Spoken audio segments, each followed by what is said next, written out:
Дали вреди се пред спојување или раслојување? Откако собранискиот спикер и поранешен лидер на Алтернатива Афрем Гаши се изјасни против неофицијалниот договор меѓу лидерите на БЕСА и на Демократско движење, Касами и Меджити, политичкиот аналитичар Љујзин Фаризи оценува дека сега сите партии ги подгреваат политичките апетити за дел од колачот, но сепак е оптимист дека накрај ќе ги испеглаат разликите и веројатно ќе најдат по некоја компромисна позиција. Изет Меджити има повеќе политичко искуство, особено дека билеше заедно со Али Ахмети во една политичка партија и знае точно неговите потези како се прават.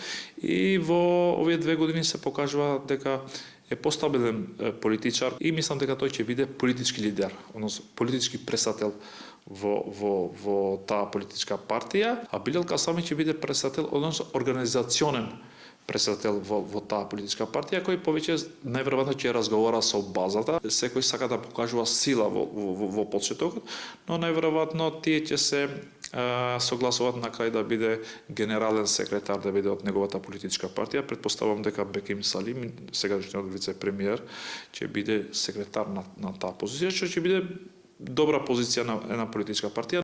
Освен за тоа кој да ја раководи, битката во вреди е и околу тоа кој колкав удел ќе има во раководните структури. Дали сите партии подеднакво како што бара Гаши и беше договорено пред изборите во 2024 или согласно намерите на Меджити и Касами, тие да имаат по 35% учество, додека останатите 30% да ги поделат Алтернатива, крилото на Алијанса предводено од вице-премиерот Арбен Фетаи и самоопределување представено од Беким Ќоку.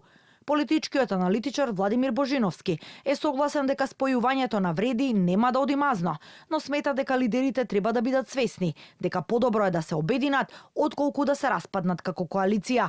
Секогаш е тешко од повеќе политички субјекти да создадеш еден, бидејќи сите си имаат своји видувања околу тоа како треба да изгледа новиот субјект и колку они се нели всушност јаки или слаби, колкав дел од тој нов субјект треба да представуваат, но мислам дека сепак е полесно да се дојде до договор. Не верувам дека тоа ќе помене нели мазно, тоа организирање во една политичка партија, но верувам дека сепак ризиците многу повеќе би се исплателе отколку да се седи да не се прави ништо. Ниту Божиновски, ниту Фаризи во трансформацијата и моменталните превирања во вреди не гледаат закана за владината коалиција, ниту пак некаква можност за предвремени избори.